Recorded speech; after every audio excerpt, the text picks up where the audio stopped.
The desert stretched in every direction, endless waves of golden sand rolling beneath the twin suns. Heat shimmered in the distance, and the dry wind carried fine grains that cut against skin and metal. In the middle of this harsh place stood a small camp of explorers. Their ships rested half buried in sand, and equipment hummed under the scorching light. Aaron stood at the edge of the dig site, staring at the carved stones his team had uncovered. He was a human, tall and weathered, his face marked by the sun but his eyes bright with determination. The others were tired, restless, and uncertain, but Aaron seemed stronger with every hour. For him, mystery was fuel. Where others saw danger, he saw discovery. Myra, the scholar of the group, brushed sand from an ancient slab, her fingers tracing the symbols carved deep into its surface. Her dark hair stuck to her face, and sweat ran down her brow, yet her eyes were focused on the meaning hidden in those lines. She had studied alien histories for years, but nothing here matched any record. These signs, she said softly, are older than the oldest language in the archive. This is not just a grave. It is a warning. Dren, the alien mercenary, stood a short distance away with his weapon across his chest. His skin was gray and scarred, his sharp eyes scanning the horizon. He was not a man of books, nor of patience.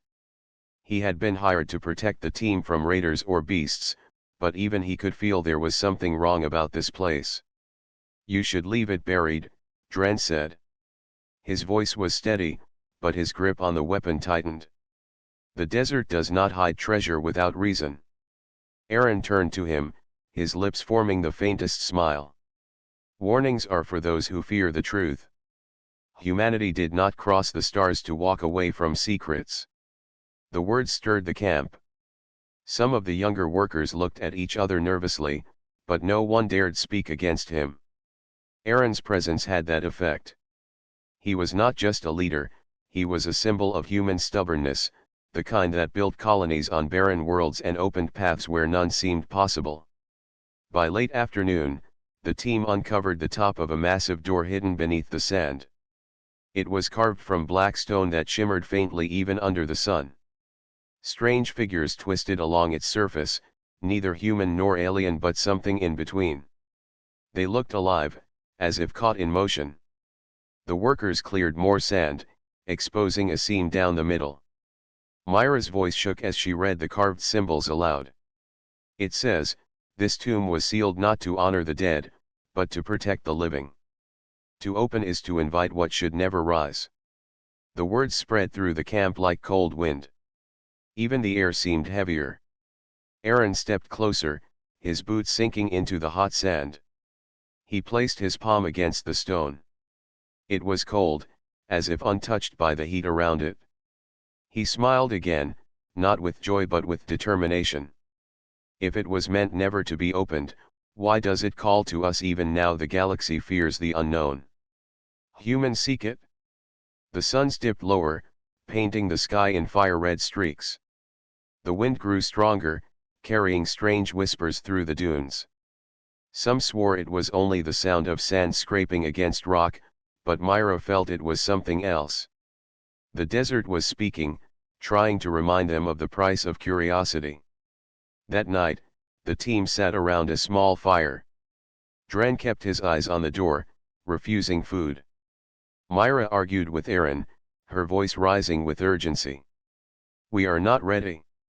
The chains of this tomb may be older than our species. If the builders of this world sealed it, they did so with reason." Aaron stared into the flames, silent for a long moment. Then he looked up at the stars above, scattered like jewels across the endless black sky. "Every reason to stay away is a reason to go forward. Do you think humanity reached this far by listening to fear? We will be the first to uncover what even time itself tried to bury." The fire crackled. Myra's hands trembled, but she could see there was no changing his mind. Dren turned away, muttering in his own tongue, yet he, too, knew that once a human decided something was worth risking, there was no turning back. As the camp settled into uneasy silence, the desert stirred again. The wind rushed against the tomb-sealed door, and for a moment the air grew colder. The stars above seemed to dim. Aaron stood and walked toward the buried stone one last time before sleep. He placed his hand upon it, feeling that same unnatural chill. He whispered to himself, though none could hear, "Some doors are not meant to stay closed." The desert did not answer, but the silence was deeper than before, as if something far below had heard him. The morning light spilled over the desert, bathing the sands in pale gold. The camp stirred awake slowly, but the weight of the previous night hung heavy in the air. Everyone felt it, though no one spoke of it directly. The uncovered door of the tomb loomed at the edge of the site, half buried yet dominating everything around it. Its dark surface seemed to drink in the sunlight rather than reflect it. Myra stood closest to the stone. She had not slept.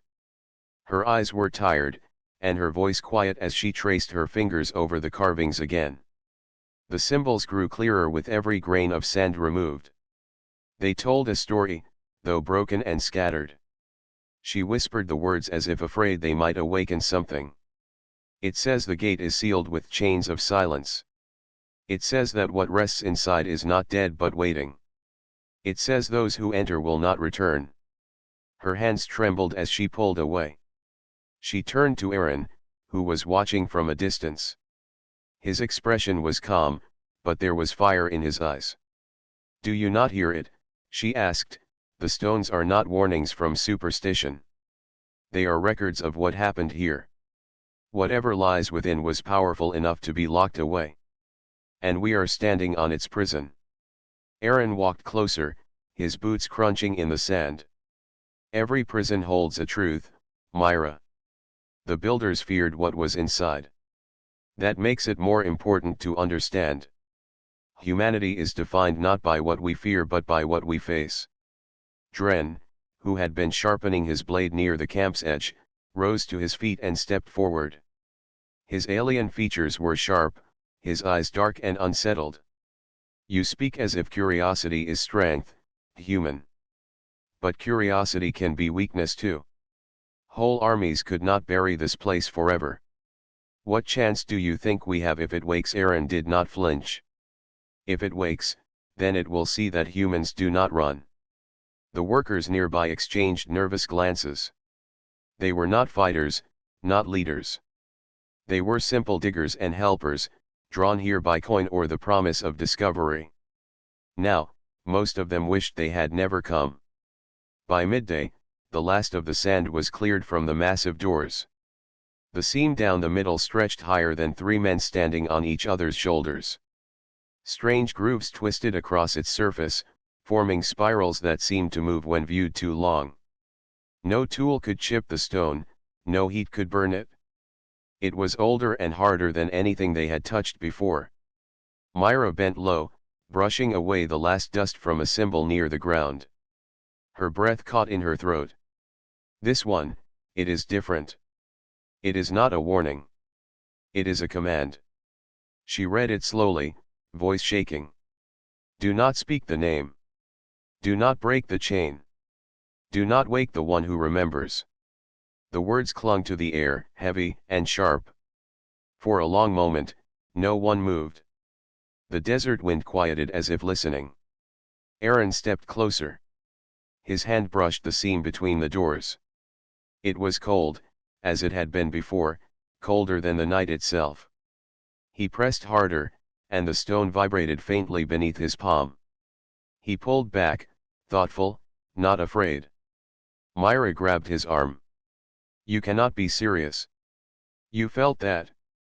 The tomb is alive. It is waiting. Do you not understand what this means? We are not the first to try.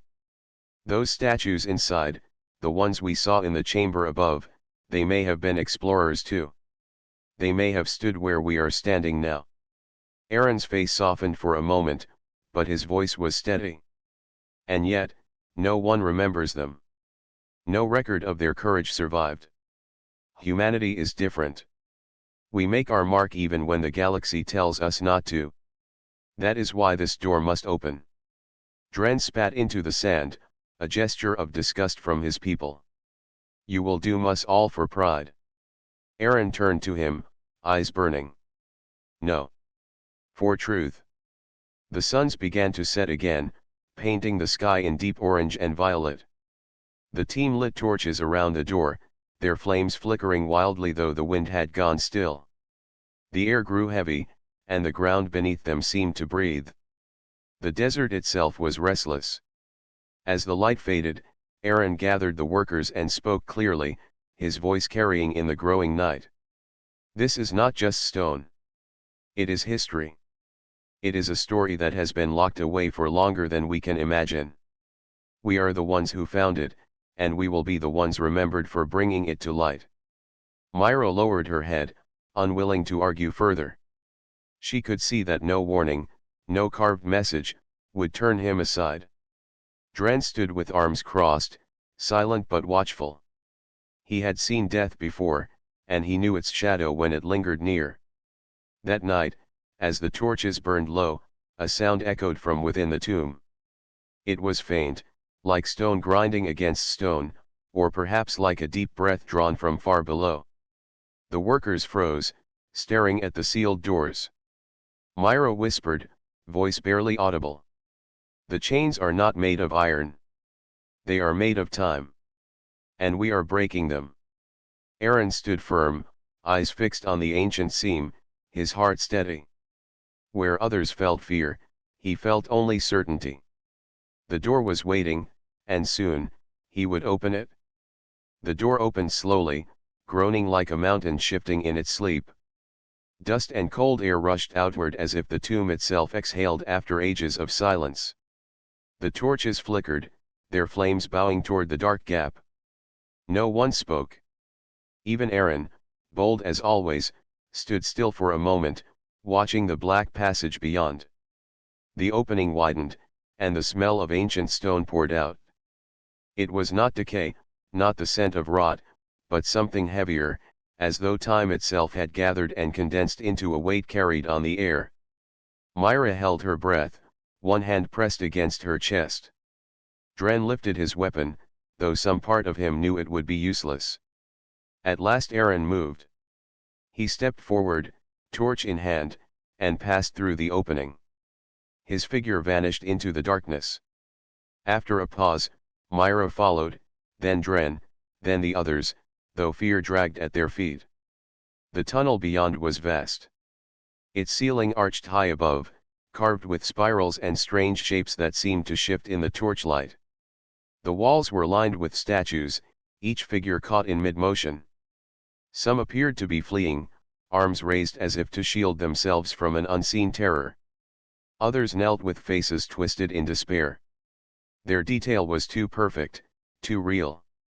Myra stopped at one, reaching out with trembling fingers. She pulled her hand back sharply. "These are not carved," she whispered. "They are real. They were alive." The words sent a chill through the group. The statues were not stone by choice but by fate. Whole beings, turned into silent figures that now stood as warnings. Aaron studied them closely. His torchlight passed over the frozen expressions, the stretched hands, the wide eyes. Most would have turned back then, but his face only hardened with resolve. If they were trapped, then we will learn why. Their story will not be lost again. The group moved deeper. With every step, the air grew heavier. A sound followed them, faint at first, like distant humming. It pulsed slowly, rising and falling like a heartbeat. The statues seemed to lean closer as the sound grew stronger. Dren kept glancing back, convinced that one had shifted when he was not looking. The tunnel opened into a massive hall. The ceiling disappeared into shadows far above, and the floor stretched wide, lined with broken chains thicker than any man's body. At the center of the hall lay fragments of armor and weapons, rusted beyond use. Myra bent to pick up a piece, brushing it clean. She realized it was human design, though old, far older than their journey across the stars should allow. Her voice shook. "Aaron, this cannot be. These are human relics." The words struck him like a spark to dry wood. He lifted the fragment, staring at the shape of it, the make of it. It was unmistakable. Humanity had been here before. Long before recorded history. The hum grew louder. The torches shivered. The air itself seemed to vibrate with each beat. Aaron felt it in his bones, pressing against his chest, echoing inside his skull. He tightened his grip on the torch.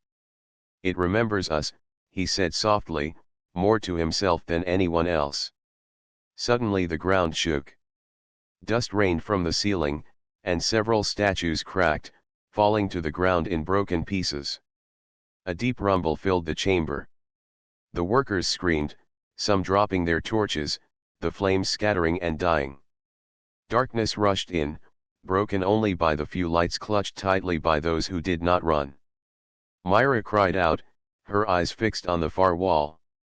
Something moved there, a shadow shifting along the stone. It slid like liquid, then stretched upward, tall and shapeless.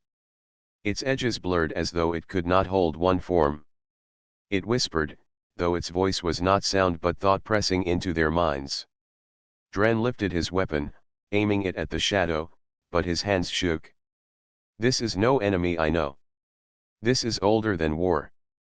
The shadow drew closer, its whispers growing. The statues seemed to scream without sound, their mouths wide, their faces alive for a single heartbeat before falling still again. Myra grabbed Aaron's arm. "We have to leave. This place is not history.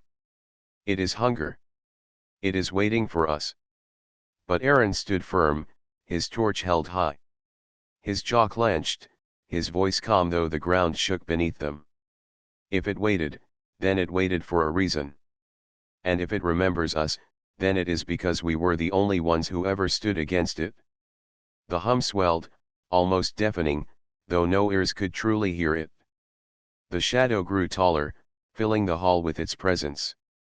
The torches strained, their flames bending away from it. The very air seemed to bend around it. The group backed toward the door, fear breaking their strength. Myra tugged at Aaron, begging him to move, but he would not retreat. His eyes blazed in the dim light, fixed on the rising shadow. In that moment, the tomb felt alive. The statues, the whispers, the hum, it was not a resting place. It was a prison. And they had opened the gate. The chamber shook as though the heart of the world beat beneath it. Dust poured from the high arches, and the statues groaned as cracks spread across their stone faces. The humming that filled the hall grew stronger, now almost like a voice repeating words no one could understand. It pressed against the skull, a rhythm that was both sound and thought. Aaron stood at the center, his torch held high, his jaw firm. The others clung to the walls or stumbled toward the entrance, desperate to escape. But he did not move. His eyes were locked on the shape forming at the far end of the hall. The shadows twisted and pulled together, gathering around a colossal coffin of black stone that lay chained in the middle of the chamber. The coffin was longer than a ship, wide as a house, its surface covered in carvings that glowed faintly with pale light. The chains wrapped around it were thick, but as the humming grew, they vibrated violently. Myra gasped, her face pale as she pointed. "That is the heart of it. The tomb's center. That coffin is what was meant never to open." Dren lifted his weapon, though his hands were trembling. His voice was low and harsh. "Those chains are not made by any forge I know. They are not meant to hold something dead. They are meant to hold something alive."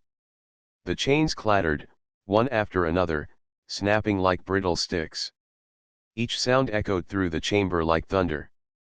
Sparks of light burst as they broke, vanishing into the air. Aaron stepped forward, drawn toward it, his torch casting long, dancing shadows across the black stone. "Wait," Myra cried, rushing to his side. She grabbed his arm with both hands. "You must not. We should not be here. Do you not feel it? This is no discovery. This is a mistake." Aaron looked down at her, his face calm though the ground shook beneath their feet. "If it was sealed, it was sealed for a reason.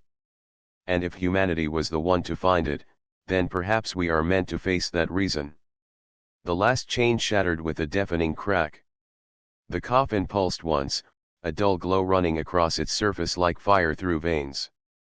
Then silence fell, deeper than any silence they had ever known. It was so complete that even breath felt loud. The lid of the coffin shifted, a slow grinding sound that filled the chamber.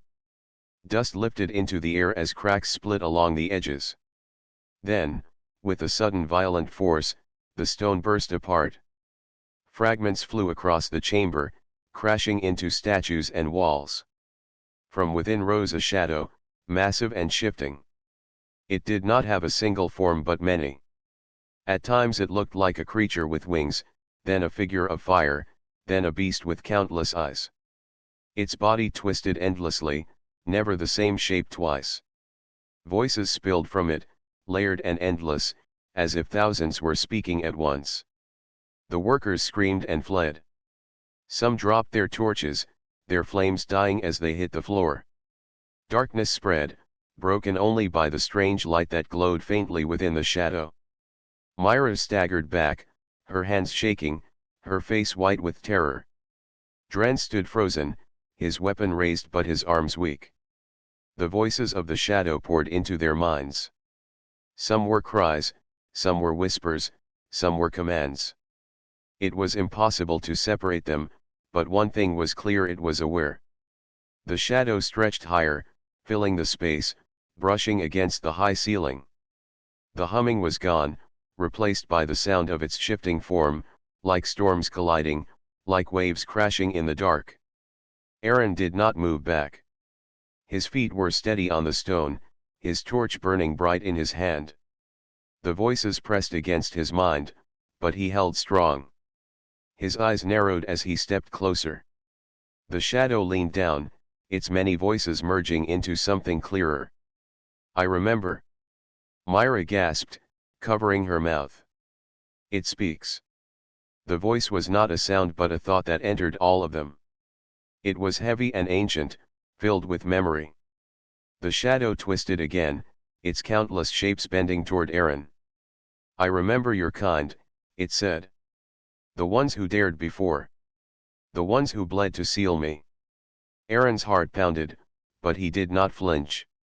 He lifted his torch higher, its flame fighting against the weight of the darkness. "If you remember us, then you know we do not bow." The shadow hissed, voices rising into a roar that shook the stones. The statues cracked and fell to the ground in pieces. The floor trembled as if the tomb itself was breaking apart. Myra clutched Aaron's arm again, pulling with all her strength. "We must leave. We cannot fight this. No one can." But Aaron's voice was steady, carrying across the roar. "If no one can, then it must be us." The shadow stilled for a moment, its many faces watching him. The voices quieted, blending into one low whisper. "You have woken me, child of the daring ones. Now you will see what they could not finish." The ground split with a deafening crack, and the chamber filled with falling stone. The beast rose higher, breaking free of the coffin that once held it. Its body spread like smoke, stretching toward the surface. The tomb had awakened. And with it, the ancient hunger that should never have been freed. The shadow towered above the chamber, its shifting form blotting out the torchlight. The air grew thick, pressing against lungs and hearts. Every breath felt like a struggle. The voices of the shadow filled the space, layered and endless, yet they carried meaning. "I remember," it whispered again. Its tone was not anger alone but something deeper, an old memory that echoed across the ages. Myra trembled where she stood, her eyes wide with horror. "It knows us. It knows humans." Dren's voice was rough, strained as he tried to steady his weapon. "How could it know you? It has been here longer than your people have walked the stars." But Aaron's eyes burned with focus. His grip tightened on the torch, the flame flickering but holding against the heavy air. He stepped forward, his boots steady against the trembling ground. "What do you remember of us?" The shadow leaned down, lowering until it loomed just above him. Its countless faces twisted, some screaming, some crying, some laughing with madness. Long before these walls, long before chains, your kind came. Fragile bodies, short lives, yet unbroken will. They fought me. They bled. They sealed me when no others could. The voices grew louder, rumbling like thunder. Others fled. Others bowed. But not the daring ones. Not the humans. They would not kneel, even as I tore them apart. Myra gasped, her voice breaking.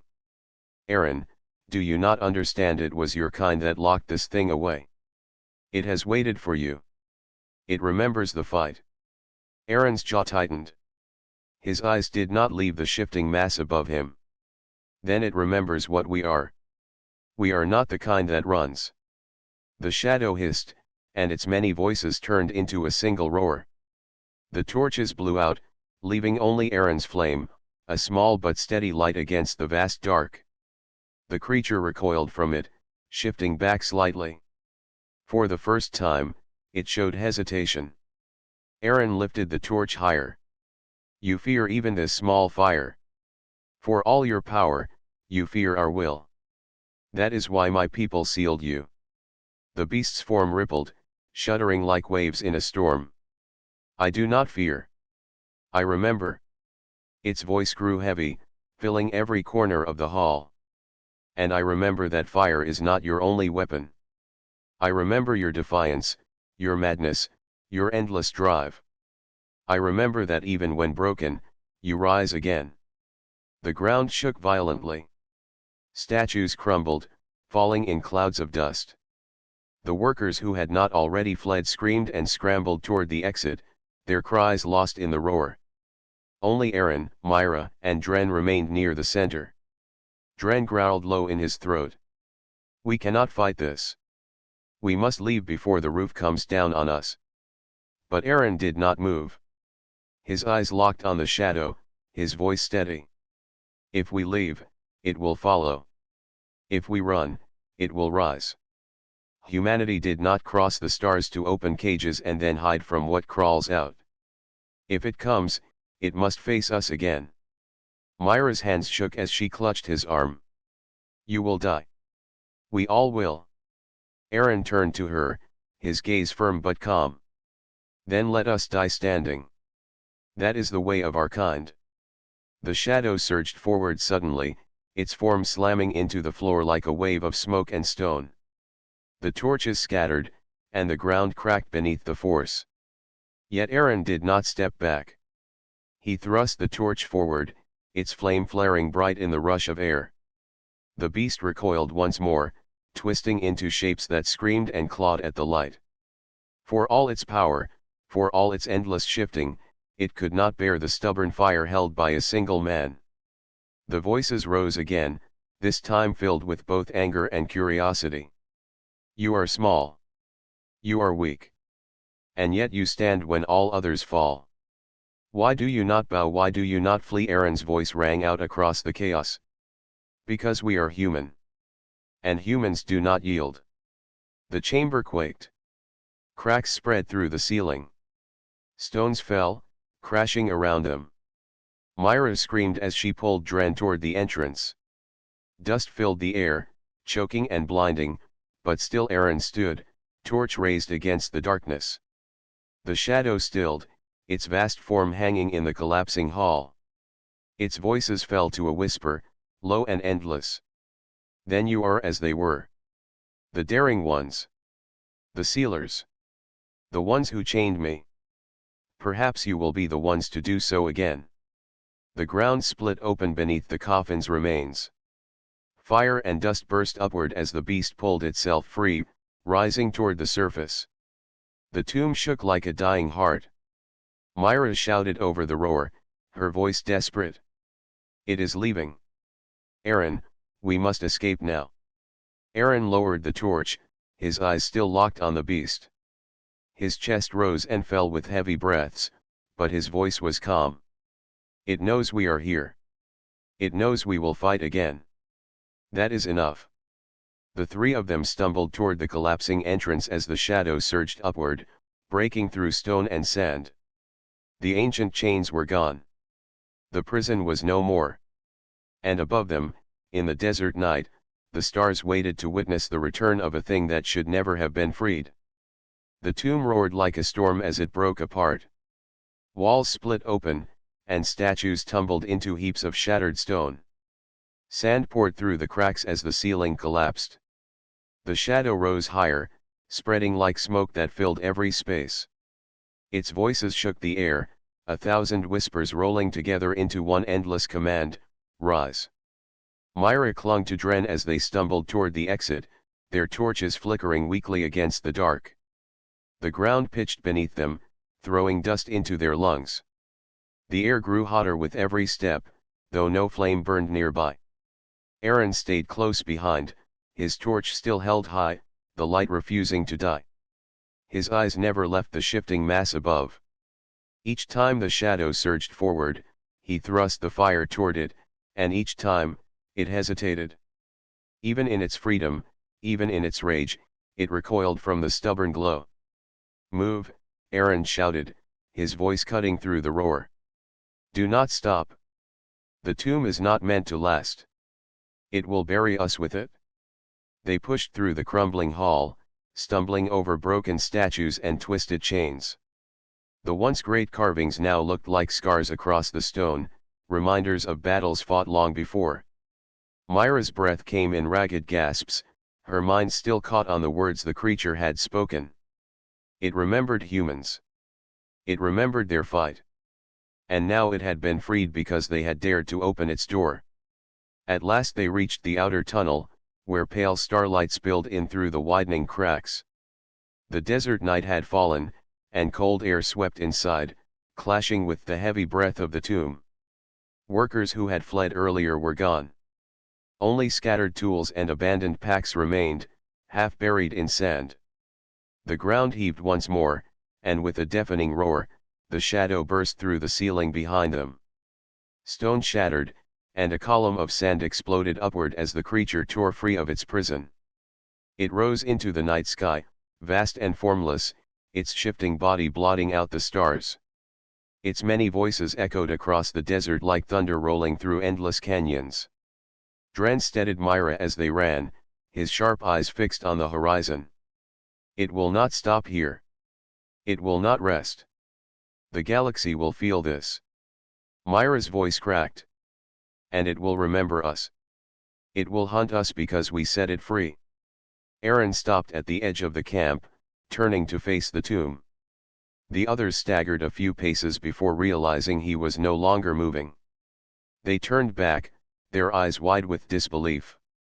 Aaron, Myra cried, what are you doing? We have to escape. He shook his head slowly, his face set like stone. If we run, it will chase. If we flee, it will rise over world after world. Someone has to stand. Dren's jaw tightened. One man cannot stop this. Aaron raised the torch high, its flame flickering wildly in the rushing wind. Then let one man try. Humanity is not remembered for retreat. The shadow loomed above, its form stretching like black waves across the sky. Its voices rose in unison, speaking directly to him. Still you stand. Still you defy. Even freed, I cannot step into the stars without meeting your gaze. This is why you chained me. This is why you bled. You are small, yet you are the wall that others cannot pass. The ground trembled.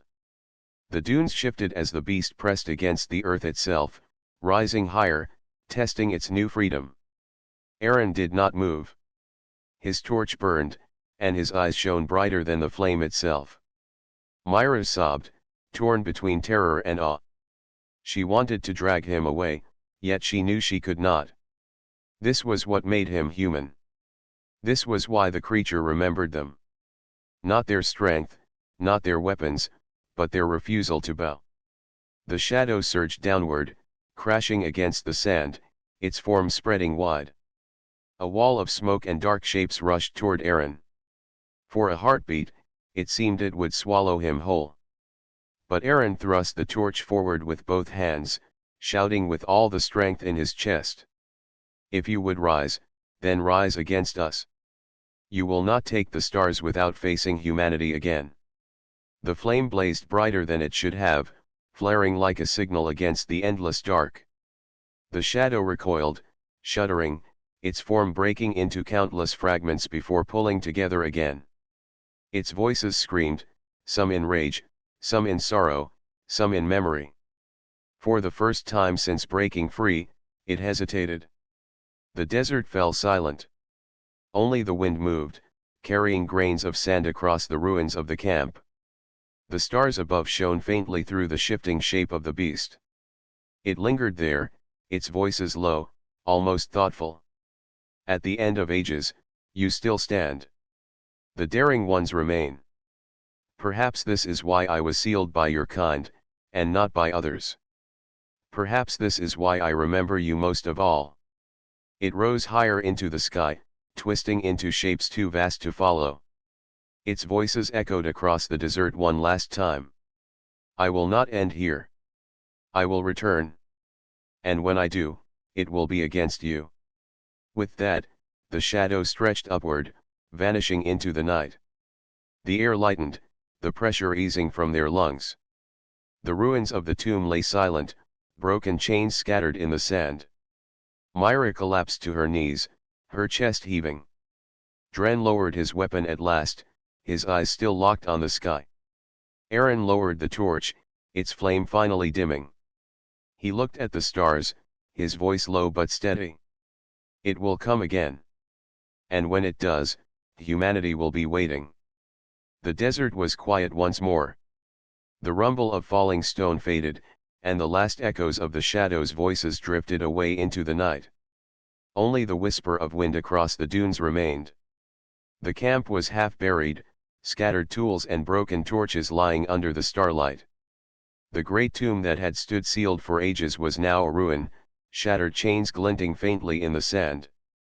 Myra knelt on the ground, her chest heaving, her hands trembling as she stared at the sky where the beast had vanished. Her eyes were filled with both fear and wonder. She whispered, "It is gone, for now." Dren stood a few steps away, his broad shoulders still tense, his weapon lowered but ready. He scanned the horizon as though expecting the shadow to return in the next breath. "Gone does not mean ended," he said, his voice low. "That thing is not destroyed. It is free." Aaron remained silent. He stood at the edge of the ruins, staring at the broken stone of the tomb and the faint trail of darkness that lingered in the stars above. His torch had burned low, its flame now no more than a small glow, but his eyes still carried the same fire they had held inside the tomb. Finally, he spoke, his voice calm but strong. "It is not destroyed, no. But it remembers us. That is enough. Every time it rises, it will face humanity again." Myra rose slowly, brushing the dust from her hands. She looked at him with disbelief. "Do you hear yourself? It is not enough to be remembered. We have released something that should never have been freed. The galaxy will suffer because of this." Aaron turned to her, his expression steady. "The galaxy has always lived in the shadow of fear. Worlds hide from what they cannot face. Races bow before threats they do not understand. But humanity, we are different. We stand when others kneel. That is why it remembers us, Myra. That is why it recoiled even from a torch." Dren frowned, his dark eyes fixed on Aaron. "And if it comes again, if it grows stronger, if it spreads across the stars, do you think fire and defiance will be enough to hold it back?" Aaron looked at the broken chains lying in the sand. He bent down, picking up a fragment. The metal hummed faintly, as though it still carried the energy of the prison it had once been part of. He turned it in his hand before speaking. "Chains can be remade. Seals can be reforged. And if it must be faced again, humanity will stand at the front of that fight. Not because we are the strongest. Not because we are the most clever. But because we are the ones who will not yield." The stars above were bright, scattered like endless fires in the black sky. For a long time, none of them spoke. The silence carried weight, filled with the memory of the thing they had seen. At last Myra broke the stillness. You risked everything for this. You risked us all. And yet, I cannot deny what I saw. It feared you, Aaron. It feared the light you held, the way you would not move. No other race I know would have stood so still in the face of that shadow. Dren gave a short nod. Perhaps that is why your kind has traveled so far. Others would call it foolishness. I call it defiance. And maybe that is what the galaxy will need. Aaron lifted his gaze to the horizon where the desert met the stars. His voice was quiet, almost carried away by the wind. The tomb is gone, but its story will remain. They will speak of this day. They will know humanity was here. And they will know that when the shadow rises again, we will rise too. The three of them turned back toward their ship, the only vessel left standing after the collapse of the tomb. The desert stretched before them, endless and empty, yet it felt smaller now compared to the vastness of what they had awakened. Each step felt heavy, but it also carried purpose. As they walked, Myra glanced at Aaron. What if others do not believe us? What if they say this was only a tale, only fear born from the desert? Aaron smiled faintly, though his eyes remained fixed on the stars. They will believe when it comes again. And when it does, they will remember who stood first. The wind swept across the sand, erasing their footprints as quickly as they were made. Behind them, the ruins of the tomb settled into silence, as though the desert itself was eager to bury the memory once more. But the memory could not be buried. It lived in the shadow's whisper, in the broken chains, and in the fire of a single torch raised against the dark.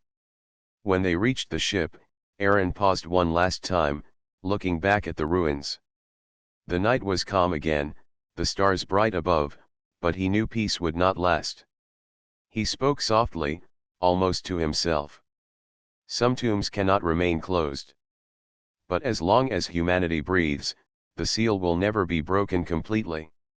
We are the wall. We are the chain. And if it rises, we will be there. The ship's engines roared to life, cutting across the silence of the desert. The three of them rose into the sky, leaving behind the shattered tomb and the endless sands. Above them, the stars stretched forever, filled with both danger and promise. The beast was gone for now. But it had spoken true. It would return. And when it did, the galaxy would tremble. Yet somewhere in the darkness, humanity would stand again, torch in hand, unyielding before the endless night.